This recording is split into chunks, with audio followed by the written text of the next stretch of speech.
कैरियरबिल application. आप सभी का कैरियरबिल के एप्लीकेशन पे बहुत बहुत स्वागत है। सो कैसे हैं आप सब लोग? आ जाइए फटाक से लाइव, फिर अपनी आज की क्लास स्टार्ट करते हैं। 1 से 2 मिनट में सभी लोग लाइव आ जाएंगे एंड लाइव आके मुझे एक बार थम्स अप दिखा दीजिए कि मैम ऑडियो वीडियो सब कुछ क्लियर है और हम भी बिल्कुल ठीक हैं। तो अपनी आज की क्लास स्टार्ट करें। और आज जैसा कि लास्ट 3 क्लास में मैं आपको बायोलॉजी का इंट्रोडक्शन एंड सिलेबस सब कुछ बता चुकी थी कि कैसे कैसे पढ़ेंगे, क्या पढ़ेंगे।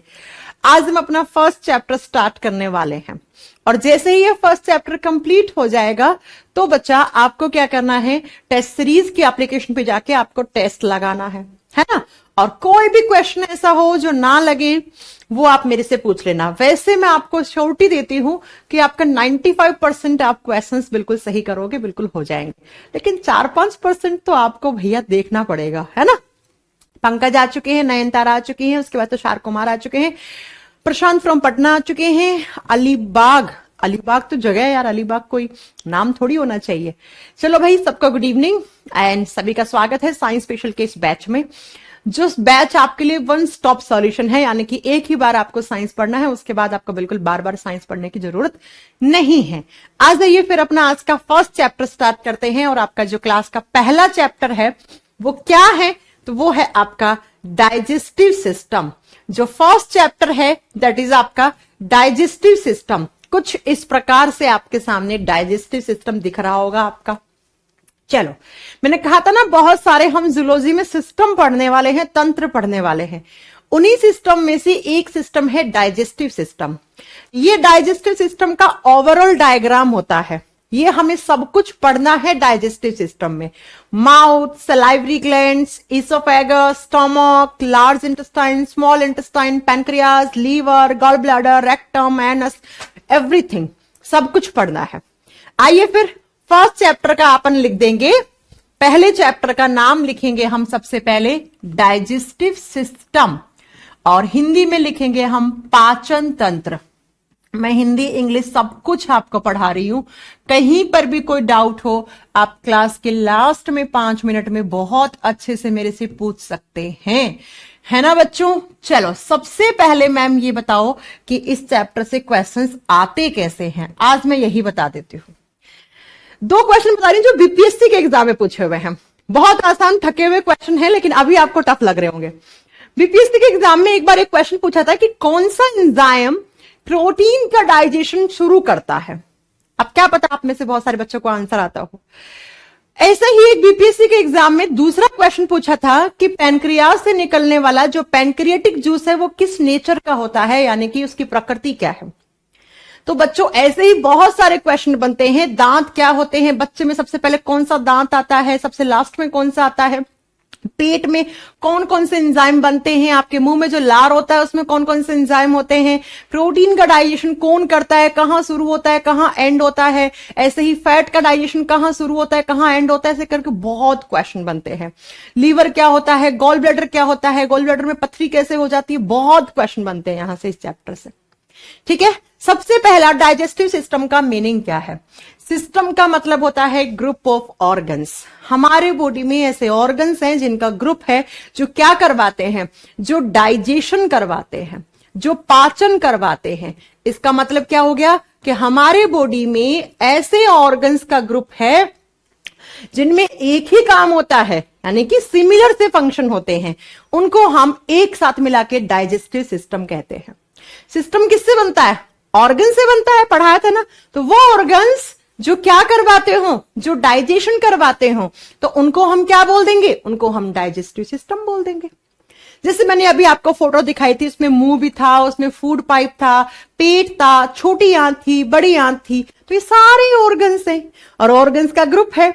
और ये ऑर्गन्स कहीं ना कहीं किसी ना किसी तरीके से हेल्प कर रहे हैं, किसमें, डाइजेशन में। तो हम इनको क्या बोल देंगे, दीज आर डाइजेस्टिव ऑर्गन्स या दीज आर डाइजेस्टिव सिस्टम, यानी कि ये सारे ऑर्गन्स मिलके डाइजेस्टिव सिस्टम बना रहे हैं, पाचन तंत्र बना रहे हैं।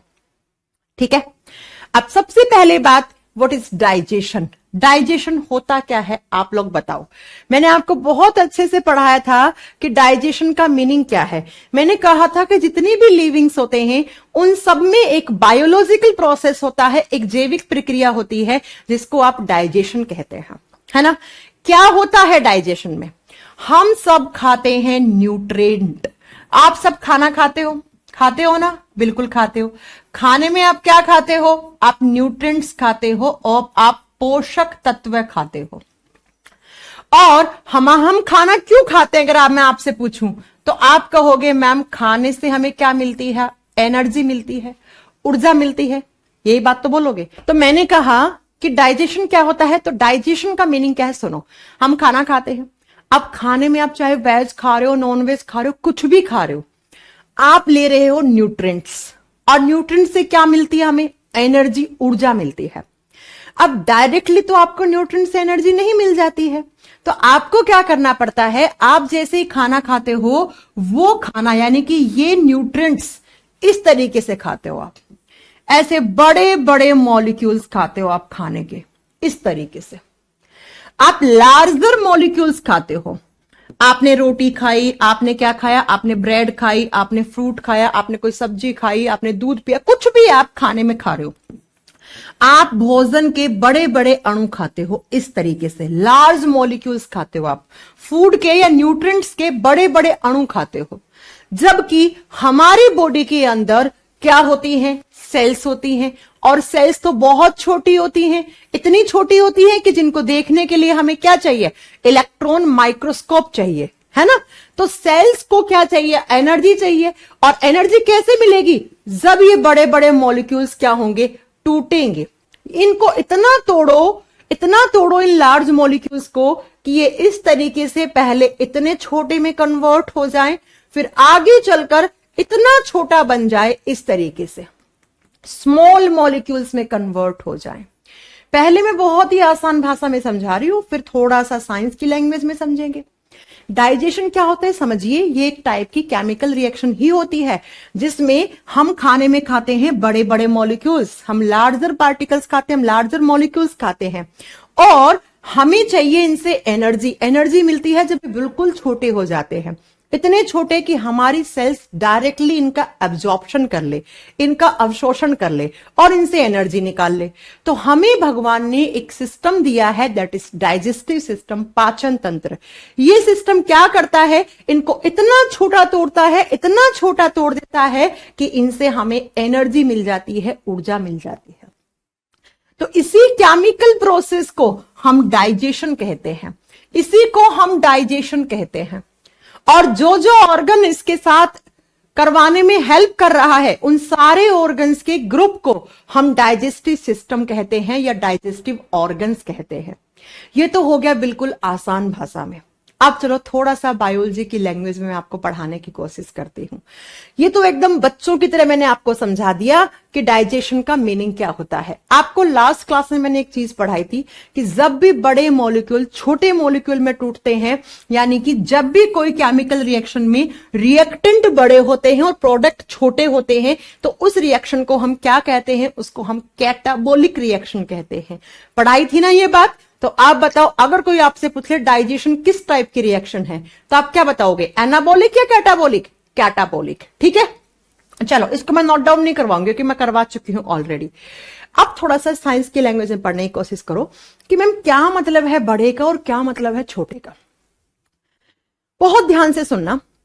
हम कितने टाइप के न्यूट्रिएंट्स खाते हैं, पहले ये सुनो।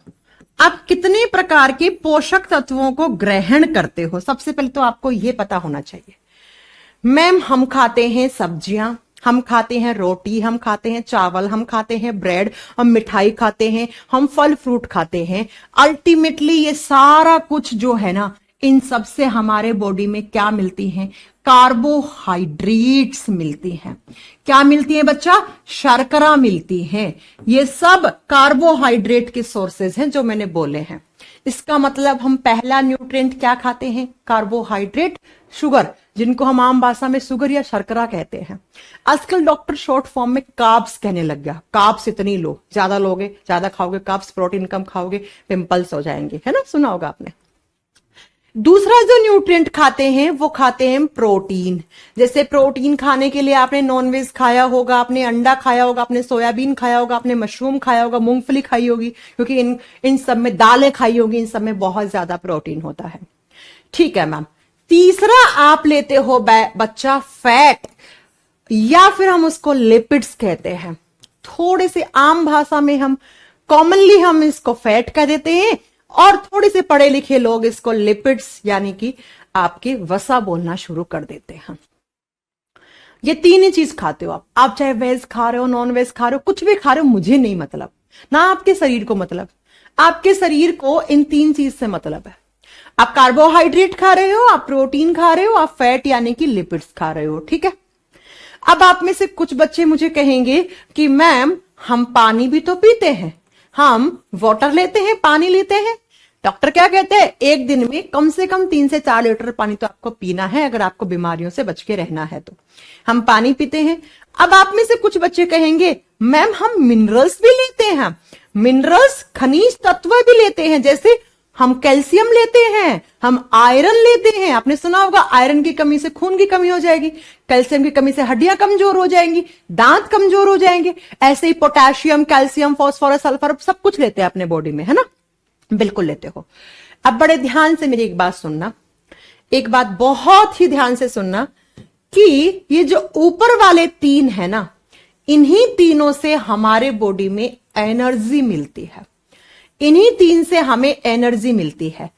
क्यों मिलती है? क्योंकि इनका मेटाबॉलिज्म होता है। इनका क्या होता है? मेटाबॉलिज्म यानी कि चापचय होता है। और याद रखना, हमारी बॉडी में जिसका मेटाबॉलिज्म होता है सिर्फ उसी से एनर्जी मिलती है। जिस चीज का मेटाबॉलिज्म नहीं होता उससे एनर्जी नहीं मिलती। यानी कि पानी का मेटाबॉलिज्म नहीं होता, पानी से एनर्जी नहीं मिलती। आप चाहे 10 गिलास पानी पियो, आप 20 गिलास पानी पियो, आपको एनर्जी नहीं मिल सकती, है ना? क्योंकि पानी का मेटाबॉलिज्म नहीं होता। आपको एग्जामिनर कंफ्यूज करने के लिए डालता है कि 1 गिलास पानी में कितनी कैलोरीज एनर्जी होती है। आप जल्दबाजी में कहते हैं 5 कैलोरी, 2 कैलोरी, सबसे कम लगता है वो ऑप्शन करके। अरे नहीं भैया, 0 कैलोरीज होती है। अगर पानी से एनर्जी मिलती तो हम कभी रोटी नहीं खाते, हम कभी खाना नहीं खाते। हमें मिनरल से भी कोई एनर्जी नहीं मिलती। और यहीं पे ऐड कर लो, आप जो विटामिन खाते हो ना, विटामिन से भी कोई एनर्जी नहीं मिलती। हाँ भैया, पानी के अपने अलग काम है, मिनरल्स के अपने अलग काम है, विटामिन के अपने अलग काम है, लेकिन इनका एनर्जी देने का काम तो कतई नहीं है। तो आपसे कोई पूछ ले हम एनर्जी मॉलिक्यूल्स कितने टाइप के लेते हैं? 3। कौन कौन सा? Carbohydrate, protein, fat. इन तीनों से एनर्जी मिलती है। पानी, मिनरल्स, विटामिन कभी एनर्जी नहीं दे सकते, बिकॉज इनका मेटाबॉलिज्म नहीं होता। और जिस न्यूट्रिएंट का मेटाबॉलिज्म नहीं होता वो कभी भी एनर्जी रिलीज नहीं कर सकता। तो आप बताओ, डाइजेस्टिव सिस्टम का मेन उद्देश्य क्या था? एनर्जी बनाना। खाना क्यों खाते हो? ताकि आपका शरीर काम करे, और काम करने के लिए क्या चाहिए शरीर को? एनर्जी, ऊर्जा। तो डाइजेस्टिव सिस्टम का उद्देश्य क्या है, मोटिव क्या है? टू प्रोड्यूस एनर्जी, ऊर्जा बनाना। तो एनर्जी के लिए हम कितने टाइप के मॉलिक्यूल्स खाते हैं? हम 3 टाइप के। कौन कौन से बताओ? Carbohydrate, protein, fat.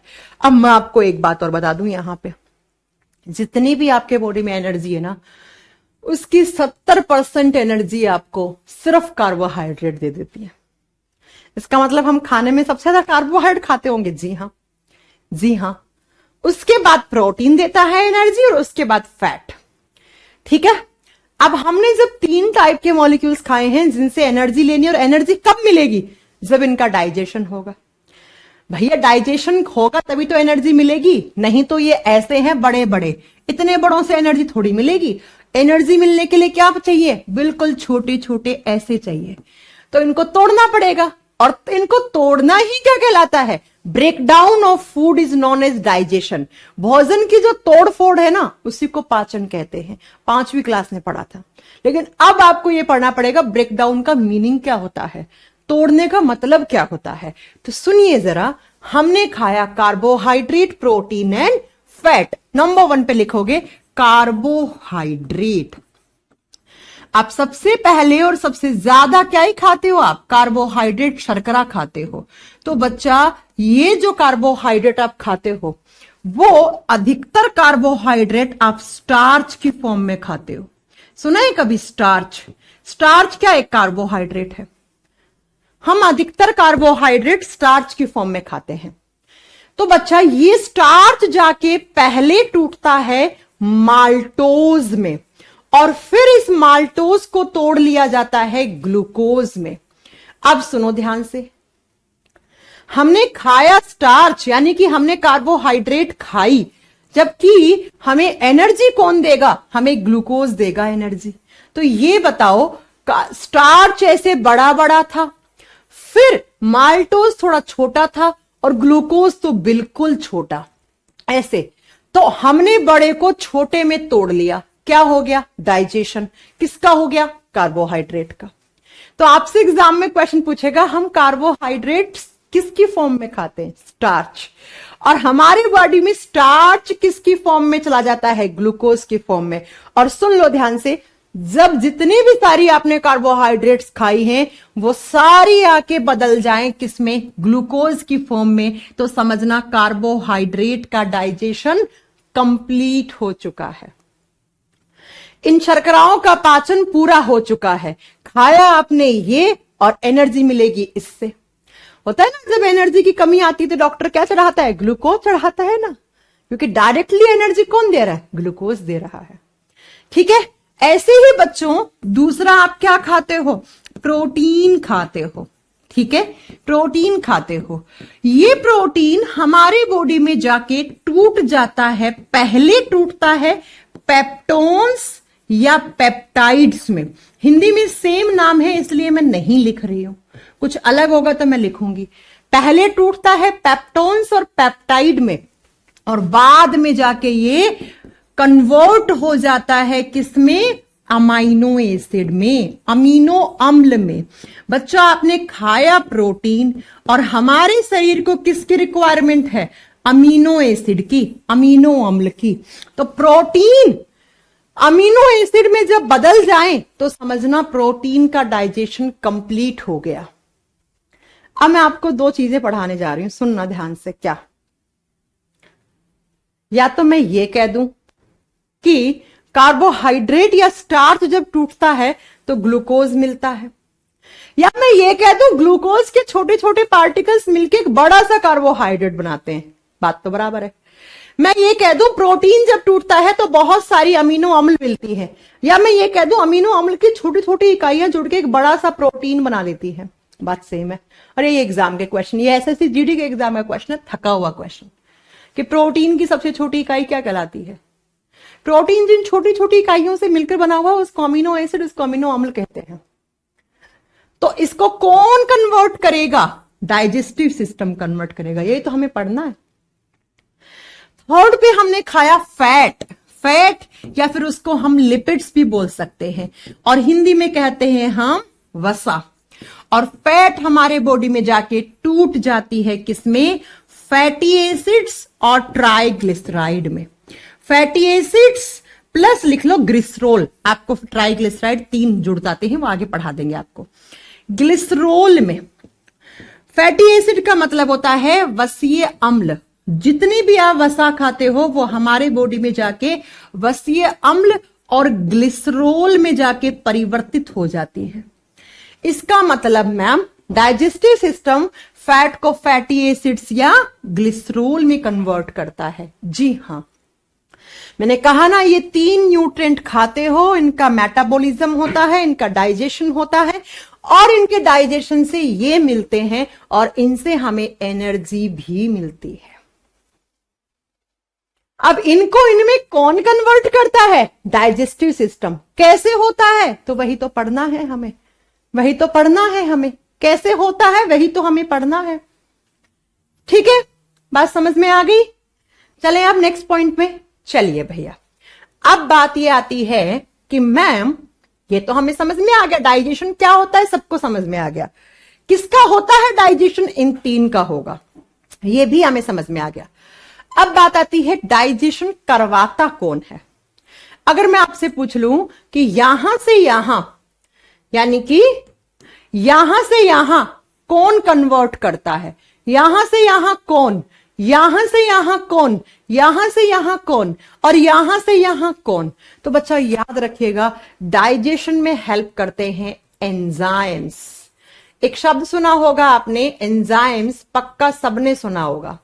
हमारे बॉडी में डाइजेशन का काम करवाने का काम किसका होता है? एंजाइम्स का होता है। बहुत सारे एंजाइम होते हैं हमारे बॉडी में, 2-4 के नाम बताओ ना मैम। चलो बताती हूँ। जैसे सलाइवरी अमाइलेज, जैसे पेप्सिन, ट्रिप्सिन, अमाइलेज, लाइपेज, सुने कभी आपने?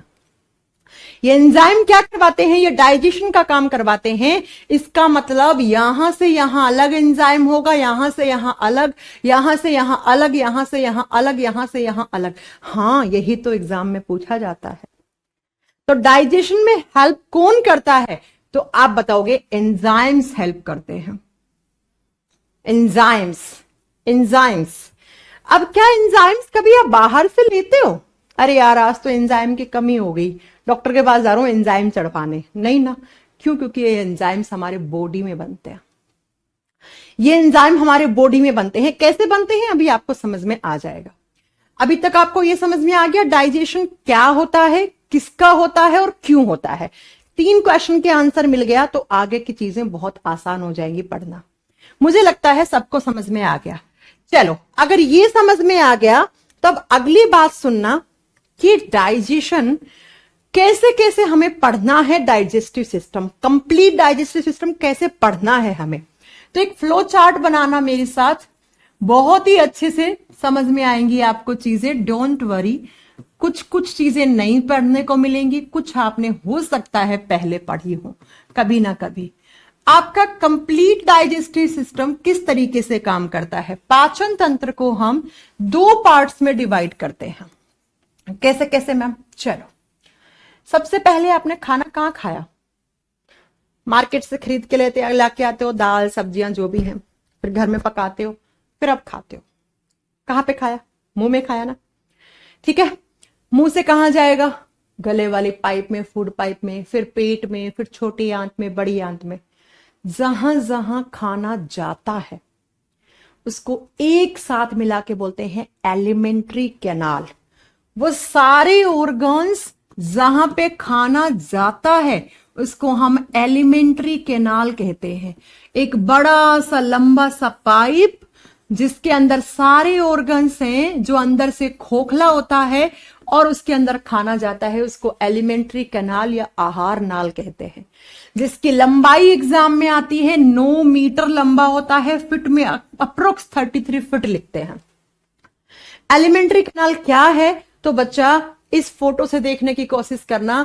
ये जो लंबा पाइप मुंह से लेकर इस एनस तक का पार्ट, माउथ से खाना खाया और जो आपका अनडाइजेस्टेड फूड, अपचित भोजन, जो वेस्ट फूड में कन्वर्ट हो गया, जिसको आप रिमूव करते हो एनस से, गुद्दा से, उस पूरे पाइप को एलिमेंट्री कैनाल कहते हैं। इसको हम क्या कहते हैं? एलिमेंट्री कैनाल, आहार नाल कहते हैं। और जिसकी ये पूरी लंबाई कितनी है? तो आप बताओगे इसकी लंबाई अप्रोक्स 9 मीटर लंबा पाइप होता है। और ये जो पाइप है ये शुरू कहां से होता है? तो इसका फर्स्ट ऑर्गन है माउथ, मुख, मुंह। अब मुंह में हमें क्या क्या पढ़ना है? हमें टीथ के बारे में, दांतों के बारे में, दांत क्या होते हैं। अब आप कहोगे मैम डाइजेस्टिव सिस्टम में दांत क्यों पढ़ रहे हैं? अरे भैया, खाने को चबाता कौन है, खाने को पीसता कौन है? दांत। तो दांत पढ़ने पड़ेंगे ना। दूसरा, माउथ में होता है टंग, जीभ। मैम जीभ यहां क्यों पढ़ रहे हो? अरे भैया, जो खाना खाते हो उसका टेस्ट कैसा है? टेस्ट नहीं चाहिए क्या जीवन में? हाँ, खट्टा खाया, मीठा खाया, कड़वा खाया, क्या खाया? कौन बताएगा? जीभ। और तीसरा, आपकी मुंह में गुलाब जामुन को देख के क्या टपकती है? आपकी लार, सैलिवा टपकता है, वो पढ़ना है। अब लार क्यों पढ़े भैया? लार में एंजाइम, और एंजाइम क्या करवाते हैं? डाइजेशन करवाते हैं। तो पढ़ना तो पड़ेगा ना, है ना। तो माउथ में हम 3 ऑर्गन पढ़ेंगे, दांत, जीभ, लार। ठीक है। अब दूसरी तरफ हम क्या लिखेंगे? ऐसी ग्लैंड्स जो एंजाइम बना रही हैं उनको हम डाइजेस्टिव ग्लैंड्स कहते हैं। भैया, इधर तो खाना जाता है, अब खाने को पचाएगा कौन? एंजाइम। तो एंजाइम बनाने वाली ग्रंथियों को हम डाइजेस्टिव ग्लैंड्स कहते हैं। लिखिए, पाचन करवाने वाली ग्रंथियां, पाचन करवाने वाली ग्रंथियां, वो ग्रंथियां जो हमारे बॉडी में किसी न किसी टाइप का जूस या एंजाइम बना रही है। वो जूस या एंजाइम डाइजेशन में हेल्प करेगा पक्का। ओके, समझ में आई मेरी बात? जैसे मुंह में कौन सी होती है, जैसे लिख लो बच्चा, मुंह में जो होती हैं, जो आपके डाइजेशन में हेल्प करती हैं, वो मुंह के आगे ही लिखो, दैट आर सलाइवरी ग्लैंड्स, जो सलाइवा बनाती हैं। और सलाइवा में एंजाइम होता है, तो इनको हम क्या लिख देंगे? इनको हम लारीय ग्रंथि। लार बहुत जरूरी है, इसको फालतू में ना टपकाएं, ऐसे ही बहुत जरूरी होती है लार। जिस दिन बनना बंद होगी ना, उस दिन समझ में आ जाएगा। फिर एक तरफ सारे ऑर्गन्स खाना जा रहा है, मुंह में खाना आया, मुंह में क्या बना? लार। लार किसने बनाया? सलाइवरी ग्लैंड ने। तो दूसरी तरफ ऐसी ग्रंथियां जो डाइजेशन में हेल्प कर रही हैं, जो पाचन करवाने में सहायक हैं, जो या तो कोई जूस बना रही होंगी, अभी पीने वाला जूस नहीं है, ये डाइजेशन में हेल्प करने वाला जूस है, या ये क्या कर सकती हैं, या ये एंजाइम बना सकती हैं, वो पढ़नी है। अब माउथ के बाद खाना कहां आता है? एक पाइप में, मुंह से पाइप में, और इस पाइप को बोलते हैं फूड पाइप, और जिसको बायोलॉजी में हम टर्म देते हैं ईसोफेगस। सारा का सारा खाना आपका एक पाइप में आ गया, जिस पाइप को आप फूड पाइप या ईसोफेगस कहते हैं। हिंदी में भोजन नलिका, जो भोजन को ट्रांसफर करती है, जो खाने को कहां से कहां लेके जाती है। बच्चा, ये एक पाइप है, इसमें कोई डाइजेशन नहीं होता। इसका काम है जो भी खाना आपके मुंह में आया था ना, उसको इसमें छोड़ना। ये क्या है? आपका पेट। ये माउथ वाले खाने को पेट में ट्रांसफर करती है, इतना सा काम है इसका। पाइप एक लंबा सा, और इसका कोई काम नहीं है, इसमें कोई डाइजेशन नहीं होता। तो एक बार बीपीएससी ने पूछा था कि डाइजेस्टिव सिस्टम के एलिमेंट्री कैनाल के उस पार्ट का नाम बताओ जिसमें डाइजेशन नहीं होता, तो वहां पे थोड़ा सा टेक्निकल क्वेश्चन हो गया, ईसोफेगस था ये, भोजन नली। ठीक है, अब खाना कहां आ गया? मुंह से खाना कहां आ गया? स्टमक, पेट में आ गया। अब पेट को हिंदी में पेट लिख दो, इसको उदर लिख दो, इसको अमाशय बोल दो, ये सारे इसके हिंदी के शब्द हैं। ठीक है, पेट में आ गया खाना। अब पेट में तो डाइजेशन होगा, और पेट में जो डाइजेशन में हेल्प करेंगी उन ग्रंथियों को हम बोलते हैं गैस्ट्रिक ग्रंथियां, गैस्ट्रिक ग्लैंड्स। हिंदी में लिखना जठर ग्रंथियां या पेट वाली ग्रंथियां, हिंदी में जठर ग्रंथियां हो जाएगा। बच्चा, एग्जामिनर ना कभी कभी थका हुआ क्वेश्चन पूछ लेता है, कैसा? गैस्ट्रिक ग्लैंड कहां होती है? तो गैस कहां बनता है? पेट में ही बनता है ना गैस, तो ऐसे याद कर लो। गैस्ट्रिक ग्लैंड कहां होती है? स्टमक में होती है, स्टमक में, पेट में होती है। ठीक है, नेक्स्ट, स्टमक के बाद खाना आता है स्मॉल इंटेस्टाइन में। स्मॉल इंटेस्टाइन, जिसको हम हिंदी में कहते हैं छोटी आंत। दो आंत होती हैं बच्चा, एक छोटी आंत, एक बड़ी आंत। सुना है फलाना इंसान का एक्सीडेंट हो गया, आंतड़ी फट के बाहर निकल गई, ये वही आंतड़ी है। ठीक है, छोटी आंत, बड़ी आंत। स्मॉल इंटेस्टाइन से जुड़ी हुई तीन ग्रंथियां आपको, मेजर तो दो ही पढ़नी है। लीवर, यहां पे हम लीवर यकृत के बारे में पढ़ेंगे, और यहीं पे हम पेनक्रियाज के बारे में पढ़ेंगे। पेनक्रियाज शब्द कितने लोगों ने सुना है? आजकल देखो ना, अमीर अमीर लोगों को पता है कुछ बीमारियां होती हैं जो हम जैसे गरीबों को होती ही नहीं, अमीरों को ही होती है। सुना पेनक्रियाटिक कैंसर हो रहा, नेताओं को बहुत होता है क्योंकि बहुत भ्रष्टाचार का पैसा जमा के बैठे होते हैं। तो इन अमीर लोगों को भी आजकल बहुत खतरनाक खतरनाक बीमारियां हो रही हैं, आपने देखी होंगी। पैनक्रियाटिक कैंसर हर कभी किसी गरीब आदमी को मैंने नहीं सुना आज तक, इनको ही होती है ऐसी। ठीक है, तो पेनक्रियास, लीवर। अब सुनो मेरी बात, खाना स्मॉल इंटेस्टाइन में ही रहता है, खाना लीवर में नहीं जाता है, ऐसे मत सोचना। खाना पेनक्रियास में नहीं जाता है, खाना आपकी स्मॉल इंटेस्टाइन में ही है। लेकिन जैसे ही खाना स्मॉल इंटेस्टाइन में आता है तो लीवर अपना जूस, पेनक्रियास अपना जूस यहां ट्रांसफर कर देती है, और वो जूस डाइजेशन में हेल्प करते हैं। इसलिए हमें लीवर और पेनक्रियाज डाइजेस्टिव सिस्टम में पढ़ने पड़ते हैं। खाना इधर नहीं जा रहा, लीवर वीवर में खाना नहीं जा रहा है, लीवर अपना जूस ट्रांसफर कर रहा है खाने के पास। खाना कहां पड़ा है? इस पाइप में। मैंने कहा ना खाना इधर रहता है, इधर खाना रहता है इस पाइप में। फिर स्मॉल इंटेस्टाइन से फूड जाता है लार्ज इंटेस्टाइन में, बड़ी आंत में। लिख दो बड़ी आंत। अब आप कहोगे मैम बड़ी आंत से कौन सी ग्रंथि जुड़ी हुई होती है? कोई ग्रंथि नहीं जुड़ी हुई होती है। क्यों मैम? क्योंकि डाइजेशन यहां खत्म हो चुका होता है इसलिए। और लार्ज इंटेस्टाइन से होता हुआ वेस्ट फूड आप एनस से बाहर निकाल देते हो, गुद्दा से बाहर निकाल देते हो। ये लो बच्चा, ऐसे पढ़ेंगे हम डाइजेस्टिव सिस्टम। आसान हुआ कि नहीं हुआ समझना? मैंने कहा माउथ से लेकर एनस तक का एक 9 मीटर लंबा पाइप। मुझे पता है सुनने में बहुत अजीब लग रहा है कि 9 मीटर तो बहुत लंबा होता है। 6-6.25 मीटर की तो स्मॉल इंटेस्टाइन ही होती है। ठीक है, इस लंबे पाइप को एलिमेंट्री कैनाल या आहार नाल कहते हैं। इसमें ये सारे ऑर्गन्स होते हैं, इन सारे ऑर्गन्स में खाना जाता है। और इधर हम पढ़ते हैं ऐसी ग्लैंड्स जो डाइजेशन में हेल्प करती हैं, या तो एंजाइम बना के या जूस यानी रस बना के। अब ये जूस पीने वाला जूस तो कतई नहीं है, ये ऐसा जूस है जिसमें या तो एंजाइम होगा या कोई आयन होगा जो हेल्प कर रहा होगा डाइजेशन में। ठीक है बच्चों, तो हम ऐसे ऐसे पढ़ेंगे। माउथ में फिर ये ग्लैंड, फिर फूड पाइप, फिर पेट में गैस्ट्रिक, फिर small intestine, liver, pancreas, large intestine और देन एनस। ये लो, इसी चीज का मैंने फोटो दिखाया था आपको। ये देखो, ये फोटो उसी चीज का है। सबसे पहले खाना कहां? माउथ में सलाइवरी ग्लैंड, फिर पाइप से कहां? पेट में, पेट से छोटी आंत, ये स्मॉल इंटेस्टाइन, फिर लार्ज इंटेस्टाइन। ठीक है, और स्मॉल इंटेस्टाइन से पेनक्रियाज, लीवर कनेक्टेड हैं, तो ये पढ़ लेंगे। ओके, समझ में आई मेरी बात कि नहीं आई? हाँ जी, कोई डाउट है? कोई डाउट है कि समझ में आ गई बात सारी? डाइजेशन क्या होता है, किसका होता है, कौन करवाता है, कैसे डाइजेस्टिव सिस्टम काम करता है, इतनी बातें आपको याद हो गई? हो गई?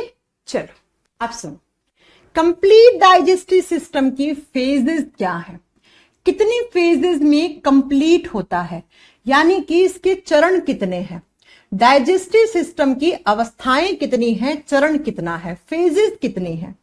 अब कुछ शब्द बताऊंगी मैं आपको जो आपको बहुत अच्छे से समझने हैं, जो आपको बहुत अच्छे से समझने हैं। ठीक है, डाइजेशन किसका होता है? खाने का। तो डाइजेशन करवाना है तो सबसे पहले खाना खाना भी तो पड़ेगा ना। और खाना खाने की प्रोसेस को हम कहते हैं इंजेशन। इंजेशन यह शब्द है, शायद इंग्लिश में भी पढ़ते हो वोकैबुलरी में, आई डोंट नो। इंजेशन का मतलब होता है अंतर्ग्रहण। खाना रसोई में पकाया और पका के मुंह में खा लेना, इंजेशन कहलाता है। दूसरा 2 नंबर पे आता है बच्चा डाइजेशन। खाना खा लिया, अब उसका ब्रेकडाउन होगा, उसकी तोड़ फोड़ होगी, उसको छोटा छोटा तोड़ना पड़ेगा, और छोटा छोटा तोड़ना ही क्या कहलाता है? डाइजेशन। अब ये बताओ खाना क्यों खाया था? क्यों खाया था खाना? बताइए जरा कमेंट करके। खाना क्यों खाया था? ताकि ये खाने से क्या मिले? एनर्जी मिले, ऊर्जा मिले, इसलिए खाया था ना। अब अगर कोई चीज अवशोषित नहीं होगी हमारे बॉडी में तो क्या आपको उससे एनर्जी मिल जाएगी? नहीं ना। अगर खाया और निकाल दिया तो बॉडी में एनर्जी कहां से मिलेगी? तो उसका क्या करवाना पड़ेगा? एब्जॉर्प्शन, अवशोषण करवाना पड़ेगा। तो डाइजेस्टिव सिस्टम की तीसरी प्रोसेस को हम एब्जॉर्प्शन यानी कि अवशोषण कहते हैं। अवशोषण कहते हैं। और अवशोषण के बाद अब ये बताओ, एनर्जी तो मेरे ब्रेन को भी चाहिए, मेरे हाथ को भी चाहिए, मेरे आंखों को भी चाहिए, नाक को भी चाहिए, मेरे लीवर, पैनक्रियास, सबको एनर्जी चाहिए। बिना एनर्जी के कोई ऑर्गन काम करता है क्या? नहीं ना। तो सबको ये खाना पहुंचाना पड़ेगा जिससे एनर्जी मिल रही है, और सबको पहुंचाना कहलाता है एसिमिलेशन। एसिमिलेशन। एसिमिलेशन का मतलब होता है स्वांगीकरण, यानी कि जो भी डाइजेस्टेड फूड है वो सारा का सारा कहां घुलता है। बहुत ध्यान से सुनना बच्चा इस स्टेप को, ठीक है। मैंने कहा आपने खा लिया, बिल्कुल, उसका तोड़ लिया, बिल्कुल, उसका अवशोषण करवा लिया। अब पूरे बॉडी को एनर्जी चाहिए, तो पूरे बॉडी में पचित भोजन को, डाइजेस्टेड फूड को पहुंचाना होगा। कौन पहुंचाता है? खून। आप सब जानते हैं यहां चोट लगती, यहां लगती, यहां लगती, यहां लगती, हर जगह से खून निकलता ना, क्योंकि हर जगह खून है। और खून 24 घंटे 7 दिन ऐसे ऐसे ऐसे सर्कुलेट हो रहा है। तो खून के अंदर डाइजेस्टेड फूड घुलता है और घुल के हमारे शरीर की प्रत्येक कोशिका और टिश्यू यानी ऊतक तक पहुंच जाता है। यानी कि जो भी डाइजेस्टेड फूड है वो किस में मिक्स होता है? खून में, और खून से हमारी सेल्स और टिश्यूज तक पहुंच जाता है। सेल से टिश्यू बनते हैं, टिश्यू से ऑर्गन्स, यानी कि हमारे सारे के सारे ऑर्गन्स के पास पहुंच जाता है। और ऑर्गन्स फिर क्या करते हैं? उससे एनर्जी लेते हैं। इसी रिएक्शन को, इसी स्टेप को एसिमिलेशन कहा जाता है। What is assimilation? ध्यान से सुनना। जो भी डाइजेस्टेड फूड है, जो भी पच गया, पचने के बाद सारा खून में जाता है। खून अपने साथ ले जाके हमारे शरीर के प्रत्येक एक अंग को दे आता है, और अंग फिर क्या करते हैं? उससे एनर्जी लेते हैं। तो इस तरीके से आपके ब्रेन के पास एनर्जी पहुंचती है। खाना इधर पड़ा है, एनर्जी इसको चाहिए, तो कहां से आएगी? खून आएगा, एनर्जी इसको दे जाएगा, जिससे एनर्जी मिलनी है वो इसको दे जाएगा। ये अपना एनर्जी खर्च करेगा, खून वापस जाएगा, फिर लाएगा, फिर लाएगा, ऐसे अपना काम करता रहता है खून। और इसी को हम एसिमिलेशन कहते हैं। खाया, पचाया, अवशोषण करा, शरीर के हर हिस्से में पहुंचाया। अब जो नहीं पचा वो क्या बन गया? वो वेस्ट फूड बन गया। और वेस्ट तो क्या होता है? हार्मफुल होता है, कल ही पड़ा था। तो उसको क्या करना पड़ेगा? उसको हमारे बॉडी से बाहर करना पड़ेगा, और बाहर करना ही एक्सक्रीशन है, उत्सर्जन है। ये लो, उत्सर्जन है। तो डाइजेस्टिव सिस्टम 5 फेज में कंप्लीट होता है, ठीक है। जनरल टीचर आता है, पढ़ा देता है डाइजेशन क्या होता है, स्टार्ट कर देता है। अरे भैया पता तो होना चाहिए कि डाइजेस्टिव सिस्टम कैसे कैसे काम करता है ना। कौन कौन सी फेज आती है डाइजेशन में? ये 5 आती है, ये 5 पढ़ लोगे आप, ठीक है। किसी भी शब्द का मीनिंग आपको ना समझ में आया कमेंट कर दो, मैं हूं यहां पे। पंकज जी कहते हैं एसिमिलेशन का मतलब समझ में नहीं आया है। चलो पंकज जी आपको फिर से पढ़ाते हैं। मैंने कहा खाना खाया, खाने को तोड़ा, पचाया, फिर उसका अवशोषण करवाया। लेकिन बच्चा एनर्जी तो सब ऑर्गन्स को चाहिए ना। मेरे ब्रेन को एनर्जी चाहिए, मेरे लीवर को, मेरे फेफड़ों को, सबको एनर्जी चाहिए। सब काम कर रहे हैं। ऐसा कोई ऑर्गन है क्या आपका जो काम नहीं करता? तो फिर भगवान ने दिया ही क्यों काम ना करता? तो साइंस ने क्यों दिया? नहीं है ना ऐसा कोई ऑर्गन। तो सबको एनर्जी चाहिए, तो सबके पास एनर्जी वाले मॉलिक्यूल्स पहुंचाने का काम किसका होता है? खून का। तो खून की हेल्प से हमारे बॉडी के सभी अंगों तक जो भी एनर्जी वाले मॉलिक्यूल्स हैं, जो ऊर्जा देने वाले अणु हैं, उनका पहुंचना एसिमिलेशन यानी कि स्वांगीकरण कहलाता है।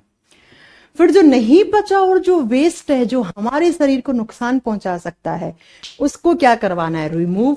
और जिस प्रोसेस के थ्रू करवाते हैं उसी को ही तो एक्सक्रीशन कहते हैं, उसी को ही तो उत्सर्जन कहते हैं। तो ये डाइजेशन क्या होता है हमने आज पढ़ा, कौन करवाता है, किसका होता है डाइजेशन, होने के बाद किस में बदल जाता है, डाइजेस्टिव सिस्टम की कितनी फेज होती हैं? 5। और कितने स्टेप में हम पढ़ेंगे, कैसे कैसे इसको फ्लो चार्ट में हम पढ़ेंगे, ये हम आज की क्लास में पढ़ चुके हैं। अब हम नेक्स्ट क्लास में सीधा लिखेंगे कि digestive system is started by which organ. जल्दी बताओ, आप लोग बताओ, भोजन के पाचन की शुरुआत किस ऑर्गन से होती है? डाइजेस्टिव सिस्टम कहां से शुरू हो जाता है? खाना कहां खाते हो? कान में खाते हो, नाक में खाते हो, या मुंह में खाते हो? अरे मैम मुंह में तो खाते हैं हम खाना। तो डाइजेस्टिव सिस्टम कहां से शुरू हो जाता है? माउथ से शुरू हो जाता है। इसे माउथ बोलो, इसे माउथ कैविटी या ओरल कैविटी बोलो। आ करो सभी लोग, आ करो। आ करोगे तो आपके मुंह में एक कैविटी दिख रही है, गुहा दिख रही है, इसी गुहा को हम मुख गुहा, ये पार्ट, इसको माउथ कैविटी कहते हैं, या इसको हम ओरल कैविटी भी बोलते हैं। तो यहीं से, या इसको पता है बक्कल कैविटी भी कहते हैं। बकल कैविटी, आपसे पूछ ले डाइजेस्टिव सिस्टम की स्टार्ट कहां से होता है, तो ऑप्शन में यहां से कोई भी मिल सकता है आपको। बकल कैविटी, इसको माउथ कैविटी, ओरल कैविटी बोलते हैं इसको। ठीक है, अब ये हम पढ़ेंगे नेक्स्ट क्लास में कि माउथ में क्या क्या, हमें दांत पढ़ने हैं, हमें और किसके बारे में पढ़ना है, हमें पढ़ना है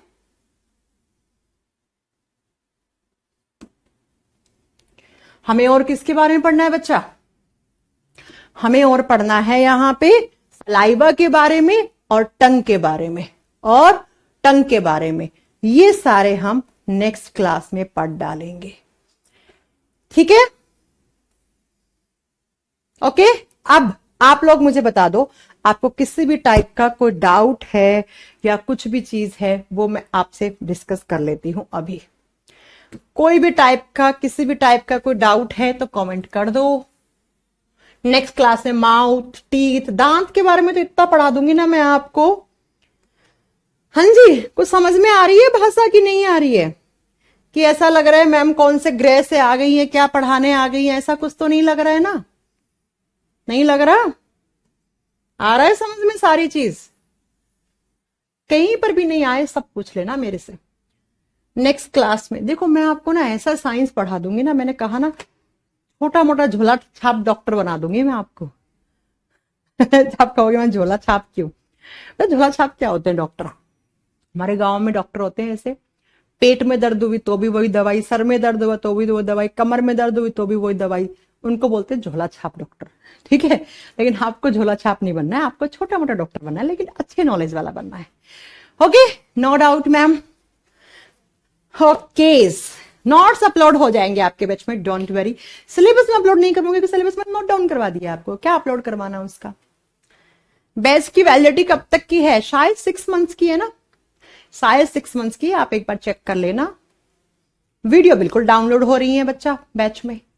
चलो फिर आज के लिए इतना बहुत है, आप सभी को मेरा नमस्कार, मिलते हैं नेक्स्ट क्लास में। Till then bye bye, take care, do whatever you want to do.